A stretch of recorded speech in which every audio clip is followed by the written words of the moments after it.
happening, my beautiful people? My name is LaBelle, and today we're gonna talk about FIFA 20. Where we stand, we've had a gameplay trailer, reading in between the lines, I see everything happening on social media. What can you expect heading into next year's installment, at least early on? Let's review this trailer. Right off the rip, we have a set piece refresh, or a set piece rewrite. Set piece adjustments. New set pieces. Sounds like Reese's Pieces. Lovely candy. One of my favorite candies, actually. On a different note, UK chocolate is greater than US chocolate. Unrelated. At least you got more options. Snickers still gets busy for me. If you freeze a Three Musketeers, now you're talking about something. Insert a beep here because we're off subject. Set piece rewrite. When I saw EA tweet this out, my reply was, can you still move the goalkeeper via set pieces? Or during set pieces? Because if you have goalkeeper movement, who really cares if there's a new set piece rewrite? Scoot the goalkeeper left, scoot him to the right, sit him on the back of his line, give him a little more time, he's gonna make saves. However, I saw a reply from the main man, Dr. Nightwatch, professional FIFA player, you guys may know him, friend of mine, he knows his FIFA inside and out. He says, once the run-up starts, you're unable to move the goalkeeper. That's important, because that means once you've chosen your destination, where you're gonna try to place this curve, dip, all of the above, you're stuck in. Not gonna be able to scoot them after the fact, which makes it a little more of a guessing game, and it makes it where you have to be a bit more honest regarding goalkeeper movement. I know a lot of people have a distaste for goalkeeper movement in FIFA 19. I don't blame you. It wasn't balanced properly. As a new introduction, you were able to go left, right, and then left again, all within an instance of a 1v1. Or somebody looking to fill up that power bar and hit that time finish. Goalkeepers were way too fast. This is something that I will always preach. In any FIFA installment, we need balance and skill gaps. In fact, any competitive title, doesn't even have to be FIFA. Let's look at fighting games, for example, where you have character selection. If there wasn't balance between characters, then people would only use 1 or 2 characters at all times. And that's just not the case because they've properly balanced the title. At least if it's a good title, a good competitive title. Balance. Penalty kicks. It's about damn time. I am so tired of slow rolling penalties. I could teach my mom how to take penalty kicks in FIFA 19. 1 hour, maybe less. And she's gonna have them down packed. How and where to dive and how to do a run up. Place it to the right, place it down the middle, place it to the left. There hasn't been any additional risk to reward for penalty kicks. If you commit to the placement and you do it correctly, you should be rewarded. So that's reassuring. Looks good from what we've seen in the FIFA 20 trailer that they're trying to revamp the penalty kick system, which needs to be revamped. Moving on, dynamic 1v1s. I love the way this sounds. Offensively, defensively, a good 1v1 makes me smile. Right here. I feel it in my heart, feel it in my chest. That new crab dribble that you see in the trailers, that's gonna be overpowered. We're gonna revert back to my man Nightwatch. He agrees. It just looks like it's gonna be extremely overpowered. But would you rather have the crab dribble or La Croquetas everywhere? Or El Torneos? I'll take the crab dribble every day of the week. And it reminds me of FIFA 17 where you had the L2R2, which is kind of a slalom, pace control, dribbling maneuver. I'm good with that. As long as the defense is reactive. As long as when you switch players, it happens, your jockey is good to go. You can stop someone who's offensively trying to abuse or utilize new mechanics. Fine. As a skill move junkie, I will always support 1v1s, being able to challenge players, being able to beat them, give them a little bit of this, a little bit of that, some extra sauce on your chicken. I don't know if that's a good analogy. I want to roast someone like some turkey on Thanksgiving at the dinner table. I want to serve ya. Can you tell that I'm hungry? I am a little hesitant, maybe a little concerned that EA has made an announcement talking about the reduction or elimination of chaining skill moves. I don't want to see one skill move on repeat time and time again, but as someone who does appreciate the beautiful game, I do like the combination of a body feint, a ball roll, a drag back, a rainbow flick, Ronaldo chop, an advanced spin.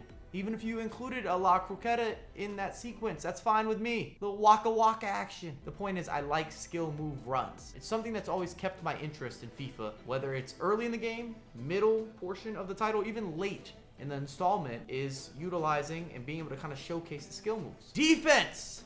We're talking about Nightwatch again. I'm using this man. I'm quoting my guy Nightwatch heavy in this video. He says, if you AI defend 30 minutes in, gonna be a rage quit. GG. That is music to my ears. That is the most romantic information I have heard all year. I don't like AI defending. I despise it. I want the contain button to be removed. I want everything to be as manual as possible, because if you invest more time, then you're going to get better results. If you learn how to defend properly, and if you go back to some of the old FIFA installments, in order to be good at pressure play, you had to be very skilled at the game in terms of micromanaging, double teams, game plans, tactics, anticipation, tackles, all of the above. The game didn't hook it up for you. My man Nightwatch also says that the jockey feels legendary. Good to go. Amazing. Perfecto. Insert a superlative here. That's what I'm talking about. Warm Baller merch. Appreciate it, Jimmy. Gotcha. Plug. New physics. This was maybe the least impressive segment of the trailer. It just looks normal. Nothing stood out for me in terms of the goals being scored, opportunities created, gameplay, build up, touches, trajectory. I did see one clip where you had a bit of a knuckle. Great. I like having the knuckle option, but I need to experience this. Is it really going to make a difference? Every year, EA talks about new physics, trajectory, movement, going forward, defending, shape, realism, simulation. They have buzzwords.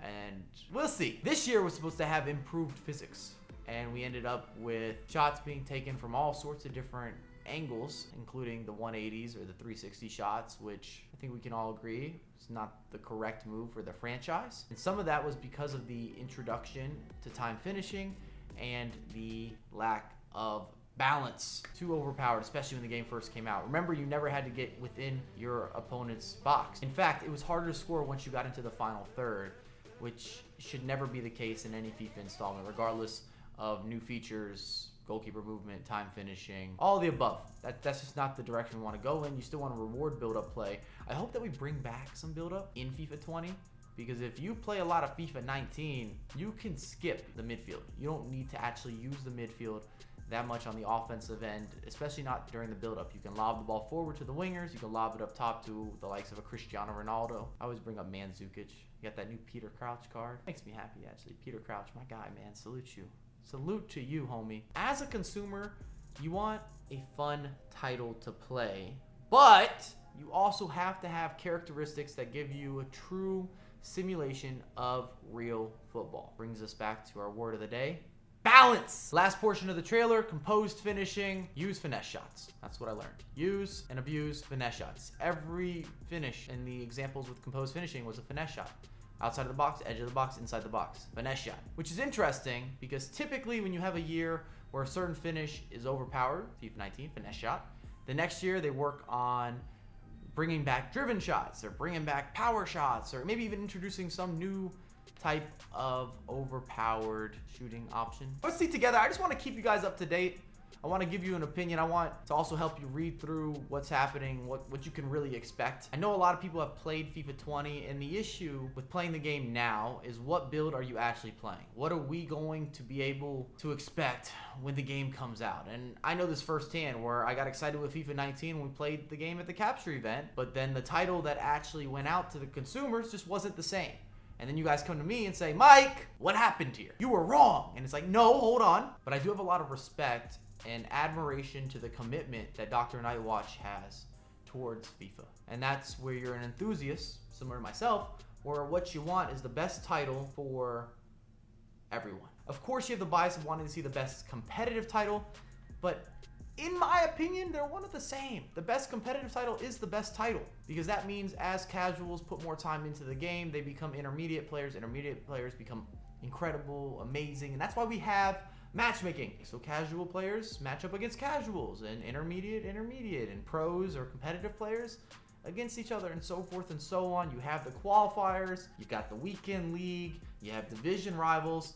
All of the above are not random in terms of who you get matched up against. Who are you going to be competing against? Who are you playing against? The type of skill level. Basically, the point I'm making is the guy that plays FIFA once a week versus friends at home in his living room is not going to be affected if you add additional intricacies or more manual features that increase a skill gap. That guy's still playing once a week versus friends in his living room. It just benefits the enthusiast or the expert, the professional player, or the guys that are striving to be really gifted at a title. Thanks again for watching. Remember, it is free to subscribe, and we're going to get revved up for FIFA 20. I know that we're kind of in that weird portion of the year where FIFA 19 is obviously on its way out. FIFA 20 hasn't quite arrived, and there's not going to be a ton of content until we get a little bit closer to the new launch, the new installment, the new title. But I'll have a lot more content coming for you ASAP, and I have been live streaming. Get on Facebook, stay involved, stay in touch. I'll see you guys soon. Peace.